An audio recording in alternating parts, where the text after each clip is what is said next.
Welcome back to Carren's Couch, and welcome to this week's episode. Now this week, as every other week, but this week is kind of a little bit special because it's a bit of a follow-on from last week. If you listened to the show or you watched it, you'll know that we had the amazing friend of mine, Michael McQueen, join us, talking about Generation X, Generation Y, the baby boomers, and now the up-and-coming Generation Zs. Now, looking at that and hearing everything that Michael was talking about, it kind of made me put two and two together on our teenagers and how they're feeling. Because it really made me think about the disconnect between Generation X and Generation Y. Are we both misunderstood? And if we look at our teenagers and our younger generation, you know, the depression rates in our younger people, it's massive. It's absolutely huge. So I figured it was something that we needed to have a look at. We needed to dive deep into this one to just analyze what's causing it. What's causing depression in our teenagers? So when we did the research and we put the feelers out, we came up with one of the most outspoken clinical psychologists by the name of Dr. Michael Yapko. And he's got this amazing philosophy around teenage depression and his belief about how depression could very well be contagious. I want to know everything that this man knows. I want to hear his point of view and I want to share it with you. So welcome Dr. Michael Yapko to Carren's Couch with me today. So join me in welcoming Michael Yapko to the couch. Thank you so much for being a part of Carren's Couch today, Dr. Michael Yapko. It's an absolute treat to have you with us because even just talking with you off air has been not only insightful but incredibly inspiring, and your view on depression and particularly teenage depression is it's so thought-provoking, but it's very compelling in terms of have we got it right or have we missed the mark? So Michael, tell us about your experience. Tell us about what you see and what your experience has been with teenage depression. Well, my experience is on multiple levels. As a clinical psychologist, I do treatment. So for almost 40 years now, I've been working with families and so watching what's called the transgenerational risk factors at work. How is it that young people end up being more depressed statistically than their parents? We know that the child of a depressed parent is anywhere from 3 to 6 times more likely to become depressed than the child of a non-depressed parent. And so in working with families, you can literally see how this transmission is taking place. And then also as an author and researcher, I write books and I research books. And so beyond my own clinical practice, I have a much stronger sense of what's going on around the world. I have taught now in more than 30 countries across 6 continents, and I'm very curious about what's called the cross-national epidemiology. How does depression differ in Australia compared to the United States, compared to Spain, compared to Iceland, compared to pick a country, Japan? Yeah. So we accumulate those kinds of data about the different rates of depression, the different appearances of depression, whether it's affecting adults more, kids more, whether it's showing up more as physical or medical complaints, or whether it's showing up more as emotional difficulties. So there are a lot of different levels of analysis that we can talk about during our time together. But certainly the thing that's most compelling that I think is of concern for all of us is seeing that the rate of depression is increasing in every age group around the world, according to the World Health Organization. And when we look at the demographics, the largest group of depression sufferers are the 25 to 44-year-olds.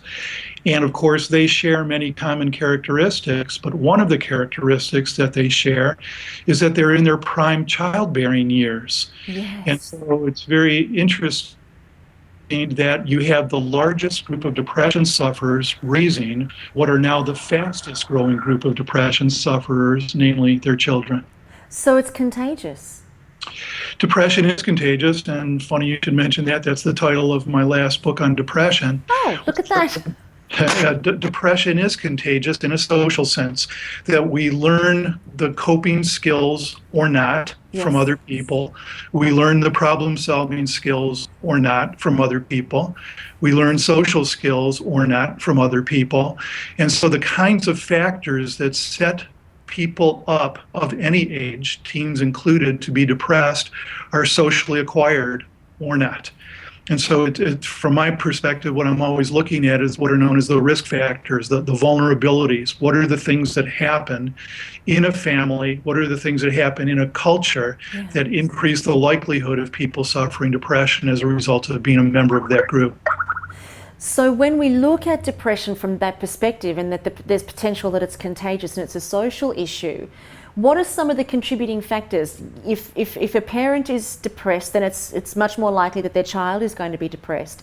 Yes. What other contributing factors are there that would escalate that depression in that age group? Well, it's an interesting thing that if you look at the age at which parents lose control of their children, when I was growing up, the average epidemiologist told us was around 16. Now they're estimating that it's around age 11. So while we used to say that parents were such a predominant force, parents have actually become less forceful in shaping their kids' views, and it's more about technology and other kids shaping kids' viewpoints. And the kind of factors that have been operating today are factors that have no precedent.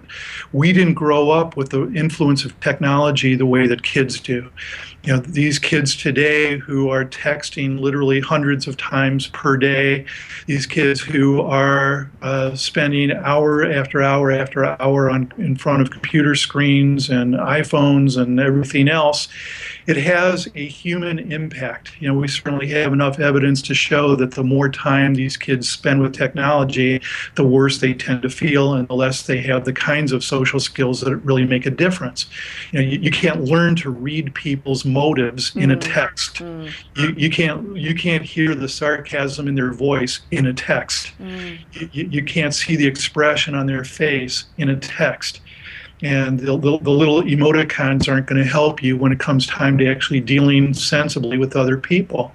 So kids are at an actual disadvantage, and they face these kinds of issues that we've never faced. Cyberbullying is a huge force in teenagers' lives. The fact that, when I was growing up, if you had a problem with another kid at school, at least when the school day was over, you got to go home and that was it. Today, they have access to hurt you 24 hours a day, 7 days a week, by posting anything that's brutal, anything that's cruel, anything that's embarrassing. And there's just no escaping the kind of influence that cyberbullying has. But another factor is the family. From my standpoint, what troubles me the most is how often kids view themselves, because they've come to be viewed by their families, as burdensome. That you have, the only way I can say it is you have a generation of people who wanted to have kids, they just didn't want to be parents. Explain that. What do you mean by that? They wanted to have kids, but they didn't want the responsibilities that go along with raising kids.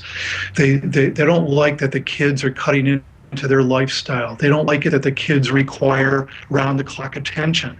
And particularly when they're struggling with their own depression, the burdens of having to constantly be involved with your kid. I mean, let's face it, parenting is not a job for the faint of heart. If you are not fully aware of what your kids are watching on television, if you don't know what websites they're visiting, if you don't know what videos they're watching, if you don't know what music they're listening to, if you don't know what video games they're playing, you're not doing your job. And what happens? It's a big call, isn't it? You're too depressed to do your job, or you're too self-absorbed to do your job. So you've got a lot of kids that are basically being raised by appliances and kind of missing the human touch there. And so tell me about that side of things, in that, have you discovered that through your research and through the patients that you've dealt with? that's like a common issue that occurs in families that are struggling with depression amongst themselves? Absolutely. Life is tough for everybody these days. The economy is difficult, people losing their jobs, the stresses, the competition, all the things that are making life difficult, external threats to our security and safety. And so, most people are struggling. Most people are not having a really easy time. I agree with you there. And so when you have people who are struggling, the stresses mount. Stress is definitely a catalyst, an exacerbator for depression, for people who don't manage stress very well. And they can easily take it out on themselves, take it out on other people, get off into negative copings, things like drinking and taking drugs and all those kinds of things. And so what I really mean then is you have people who just aren't as available to function as parents in the way that they need to be. And so when you have kids then who are pretty much left on their own, whose parents haven't been involved to the degree that they should, and again, it's not meant to make parents feel guilty as much as it is to say that it's important to get connected if you're not, and stay connected if you are. And to be the antidepressant family is, to me, the most important thing. And if you're going to do that, there are ways that you can soften the pressures. The importance of having family time together cannot be overstated. Plenty of evidence to show that even just sharing meals together makes a big difference in family stability and individual stability. But having family rituals, things that you do together, that this is where we share the events of the day and talk about how our day was with each other, or this is what we do on birthdays, or this is what we do on Saturday mornings for breakfast, or this is the kinds of family rituals that bring people together. And create meaningful memories also, Michael, you're very outspoken about the role that medication has played in depression, and I'm super keen to explore that with you. One of the questions that I also want to ask you before we go there is this: we had Professor Gordon Parker on the show a couple of weeks ago, and he was making distinctions between what depression is and what is melancholy, or a sense of sadness or loneliness that most people at some point go through, but it comes in waves rather than it being a sustained sensation. And when it's a sustained sensation, it's more likely to be depression on some level. For parents, when they're looking at their children, how is a parent going to identify? Let's say the parent hasn't had depression themselves, yet they are dealing with a child that is going through dramatic mood swings, or self-hate, or difficulties at school or relating to people. How does a parent identify what is actual depression and therefore requires serious attention versus perhaps this loneliness or general sadness that humanity tends to experience? And do you agree with that view? Well, those differentiations matter to clinicians. They don't matter to people. To me, calling it melancholia or calling it Ralph doesn't really matter to the kid who's suffering with it. So, what I'm interested in is, what is the quality of this person's experience? What are the things that they're facing that they don't know how to handle? And if it's loneliness, fine. What are the kinds of social skills this kid's going to need to develop if he or she's going to develop any meaningful friendships? If it's about being stressed out by school, then what are the skills this person's going to need to develop? What's interesting is that from a treatment perspective, when you identify what the skills are that people are missing and provide structured means for people developing those skills, they do better. It's no coincidence that the therapies that have the highest treatment success rates are all therapies that teach different kinds of skills. So one of those is the cognitive behavioral therapy, which teaches people how to think more clearly and how to use information more skillfully. The interpersonal model of treatment, which emphasizes the importance of relationships and social skills. So, there's no one pathway into depression. There's no one pathway out. But certainly what we do know is that the more active the treatment is, the more it requires skill building opportunities and provides means for building those skills, people do better. And that's particularly true, not just from a treatment perspective, but when I started studying depression 40 years ago, we couldn't say very much about treatment and we couldn't say anything about prevention. And now Wow. all these years later, we have taken these treatment strategies of active skill building approaches and applied them preventively. We've integrated them into schools and been able to demonstrate that when kids learn these skills, they have much lower incidences of depression. And when they do suffer depression, the depressions are much less severe and of shorter duration. Yeah. Prevention works. And you can't drug people preventively. And that's one of the limitations of the pill popping approach, is that's a mop-up approach. It's not a prevention approach. I just want to tattoo that on my forehead. I think that is absolute gold, that you cannot drug people preventatively. That's absolute gold. And also too, your distinction of depression there, it's not just about what is depression and let's define it. It's about the experience for the person. And if the person is suffering, bottom line. What are we going to do about that? And, exactly. And is it a case of medicating or the fact that you give this person a label, unfortunately, for a lot of people, then all they do is wear the label. It's true. You live into the diagnosis. The people who fall into a rut and then start to decorate it.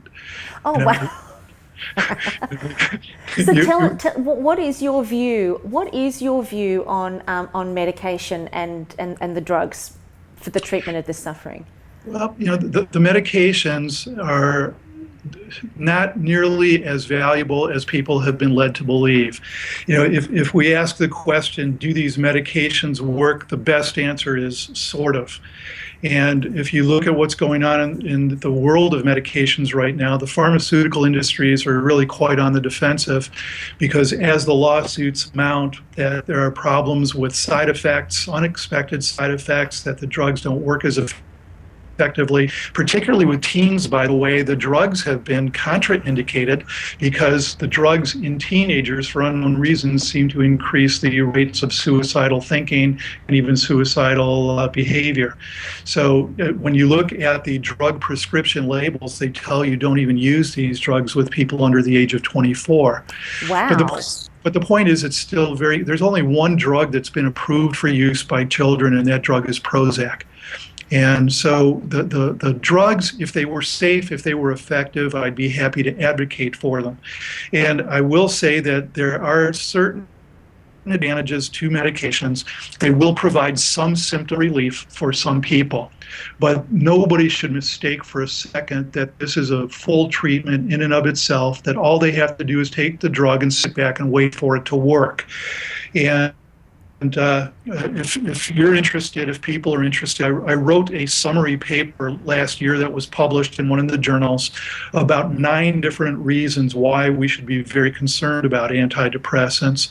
And again, not so extreme as to say we shouldn't prescribe them at all, but to be able to say we shouldn't prescribe them quite so easily, quite so quickly, and quite so thoughtlessly. That these are drugs that have serious side effects. These are drugs that have potential hazards associated with them on a variety of levels. And so if someone is going to take an antidepressant, it should really be with a great deal of awareness and sensitivity to the relevant issues. And for anybody who's prescribing the drug, they are not doing the patient a favor to only prescribe the drug. Drugs have the highest rate of relapse of any form of treatment. Mm-hmm. They should be prescribed along with good psychotherapy, the kind of psychotherapy I've been talking about that teaches skills. So what does that look like? Because a lot of people, who follow the medical model will go to their doctor, and depending on who they see, that's what they get prescribed or diagnosed with. Right. Based on the experience of the doctor or the experience of the person who's doing the diagnosis. So what do you think is the best form of treatment that ultimately provides a long-term solution for somebody? And tell me something too, in your experience, is recovery ever possible? Well, let's start in remission? Recovery is absolutely possible. See, the problem with any problem in the mental health field is that these are ambiguous.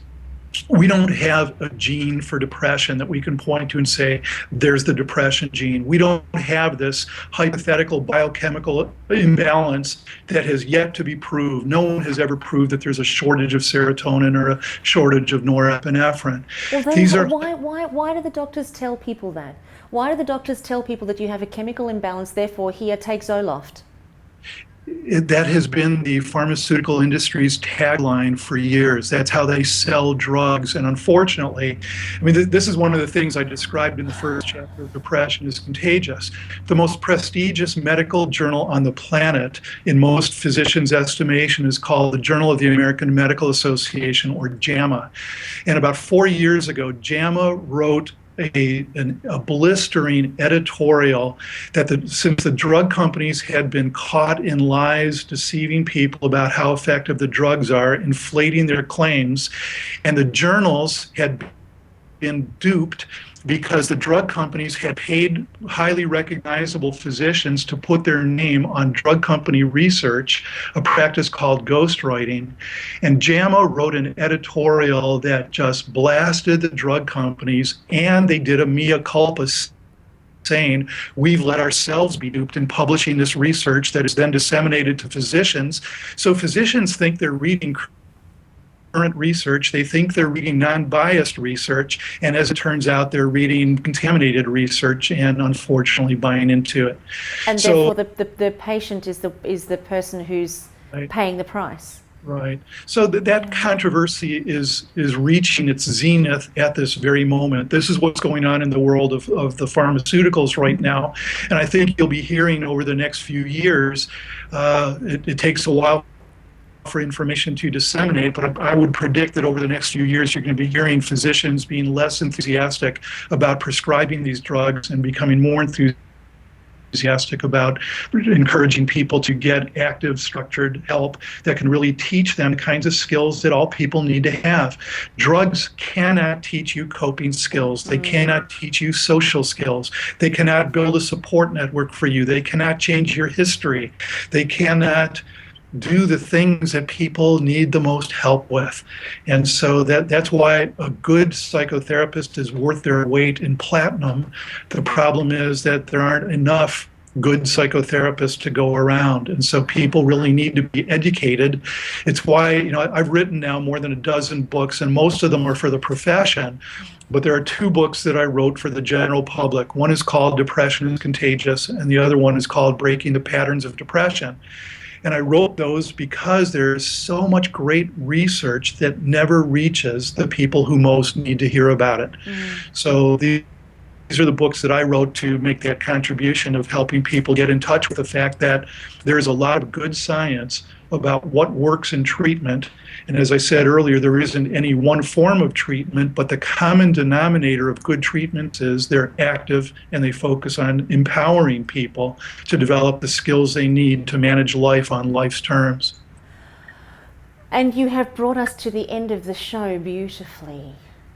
Just beautifully. Michael, what an amazing conversation. And I think that your view on all of this is, as you say, it's empowering back to the person, and it allows us to participate in our own healing through being active in it, rather than being passive and taking a pill and hoping for the best that never comes. Exactly right. Yeah, but depressed people are among the most disempowered there are, and the idea of wanting to empower people is really the heart of my message. Oh, and aren't you an amazing man for doing that? And how lucky are we? Honestly, just fabulous. Michael, thank you so much. For our listeners and for our viewers, where can they get more of you? Because I'm sure you're going to be inundated with, or your website's going to be inundated with visits of people trying to download your papers and your blogs or your articles. Where can they find you? Well, my website address is yapko.com, spelled YAPKO.com. And of course, they can always go to Amazon and type my name in, and they'll find my books and materials there. And I'm frequently touring Australia. I'm I'm in Perth at the moment. I'm frequently lecturing throughout Australia, and my teaching schedule is posted also on my website. So the general public can come to your lectures? Most of the lectures I do are for professionals only. Some of the lectures I do are for the general public. Well, here's an invitation for you. We will be doing a Carren's Couch filming session live, and I would love to be able to invite you to come on the show live when you're in Australia. And I'll talk to our producers and see if we can't get that to tee up the timing. But it would be wonderful if we could have you on the show with our live studio audience, and I'd be happy to do that. And we can dive deeper into this subject with a lot more time, and question and answer, because I think that your whole approach to this is inspiring and it's necessary. We are desperately in need of alternatives that unfortunately the medical model isn't providing, not on a general scale anyway. There are some doctors out there or some therapists out there who are progressive like yourself, but it's the minority. It's the exception rather than the rule, and I think that we are paying the price for that in our ability to be empowered and participate in our own healing. Across hands down, I think you're right. Thank you. I think that as we become more aware of all the social factors that contribute to depression, we'll come to the appreciation that this is a social problem that can't be treated medically any more than you can medically treat child abuse or poverty. Oh, yeah. Absolutely. It makes so much sense. It makes so much sense. You're amazing. You're amazing. And I'm so grateful that we've had you on the show. Really, you've been amazing. You've been fabulous. Thank you so much. Thank you for spreading the word. Thank you, Carren. Great. Everybody, I encourage you guys to all go to Dr. Yapko's website and download everything that you possibly can. Now, I know that a lot of people who follow Carren's Couch and who follow me personally, who are watching the show or who are listening on podcast, I know that you guys have either had depression or know people who have experienced it. And I think that the most important thing that we can do, all of us, is to take the lead and be educated. Make informed decisions rather than making decisions based on what others tell us. I think that's got to be the beginning. We've got to start to take responsibility and participate in our own recovery, and also, look at how we can participate in the recovery of the people that we love. And that's a whole other show. And we're definitely going to get Dr. Michael Yapko back on for that one, that's for sure.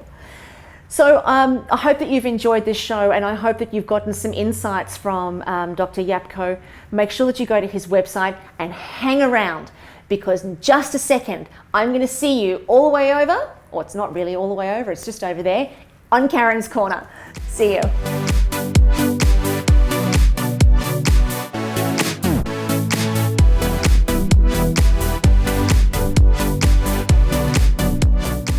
Here we are in Carren's Corner, once again with the amazing Peter Audette answering your questions all about money. But this week it's actually my question, it's not yours, because it came up from our last conversation. We touched on negative gearing, and in that whole conversation, tax came up. And I've been hearing so much about, do I buy an investment, whether it's property or shares or whatever it is, to get a tax break? And I really want to find out from you, Pete, is getting a tax break enough of a reason to go after an investment that could potentially be a noose around my neck? No. That was easy. And that's a wrap. No. No. It's a really good question. A tax deduction can be a reasonable sort of beneficial side effect of some of the things that you do when you're investing.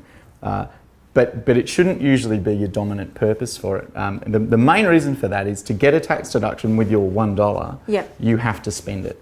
So if you have borrowed to go into the stock market, as an example, you have to buy $1 worth of interest and you get a tax deduction. Had you have not bought that $1 worth of interest, you would have paid tax at your normal marginal rate. So if you're on the 30 cents in the dollar tax bracket, you would have paid 30 cents. And you still have 70 cents about left. 31.5, but we'll call it 30 for the purposes of averaging. But that's it's about, such a finance thing to say.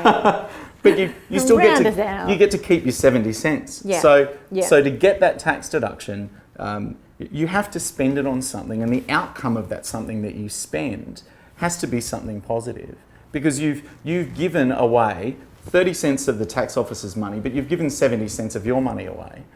And so there has to be an outcome. It just can't be the tax deduction. So really good example, you borrow $200,000 to go into the share market. You borrow some money off your home and you invest it in the shares. The market will do what the market does over a period of time, and that's the subject of an entirely different 5 minutes. It's a whole other show. But what will happen is the bank will charge you, let's call it 6% interest on the $200,000. So it costs you $12,000 a year of your own money to keep that money in the market. And you'll get some dividends that come back to support it on the way through. But you've still got to spend your $12,000. Now, over any sort of period of time, if you don't get an economic benefit greater than what you've spent, it's not a positive outcome. So there has to be a reason for it. And the real answer to all of this is you don't start with a tax deduction. You start with what it is that you're trying to achieve, and maybe tax comes along the side. So it sounds like if you are in that 30% tax bracket, but even if you're in that 40% tax bracket, regardless of really where you are, the majority of your money is still going towards an investment or something that has to be of value to you first, rather than the 30% return that but the 30% tax break that you're going to get. Yeah. Money spent is money spent. It doesn't matter whether you got a tax deduction for it or not. But the really good thing to remember is the tax office doesn't take all of your money. Even at the highest marginal rate, they're only taking about 46%. I know that's a lot, but they're not taking all of it. You still get to keep what's left. Tradies are a great one for going and buying new cars right towards the end of the financial year. They go and see their accountant. Their accountant says, mate, you've made a lot of money this year. Go and buy another vehicle and get some more tax deductions. The point I think you should always make is, do you need another vehicle? Do you really need to spend the money? Because if you don't, and you pay the tax, you get to keep all the money that's left. Rather than just handing it over for more interest on another car. I accept the fact that you get the tax deduction and you get the new car, but if you didn't really need the car, you've still spent that money. You've still spent the money that you could otherwise save. And if you use it always as the catalyst for how you make decisions, then you forget to actually have a dominant purpose for anything. If you start with a goal and then chase some tax efficiency, knowing what your goal is and knowing the style of investment that you're looking for, tax can be part of the equation. But if you start with tax, it's not a goal. Saving money from tax is not a goal. It's just a thing that you do. Yeah. And I love how you say start with the goal and then go after the tax efficiency. Absolutely. Because I think certainly for a lot of conversations that I've had over the years, the opposite is always the experience where we go for the tax break and we go for the tax efficiency and we think, yeah, I'll get that new car, or yeah, I'll spend that money on the business, or I'll invest that in myself, or I'll spend that on a property or on shares. But it's counterintuitive, really. And you know what I think too? I think that sometimes all of the information out there can get a little bit confusing, and you've simplified it. Have the goal of what you actually need and want, and then go after the tax efficiency. I love it. Yeah, High five to you. Nice work. Peter Audette, joining us again on Carren's Corner, answering all of your questions when it comes to money. Thank you so much for joining us again. Great to see you.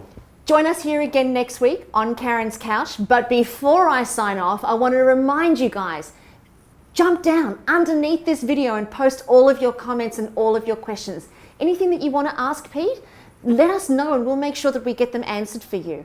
Go to our Facebook page at allthews.facebook.com/Carren's Couch and post your comments and questions there also. And when you go to iTunes and you listen to this podcast, give us a 5-star rating and tell everybody that you know about it, because Carren's Couch rocks. We're going to see you right here next week. Thanks for tuning in. Bye for now.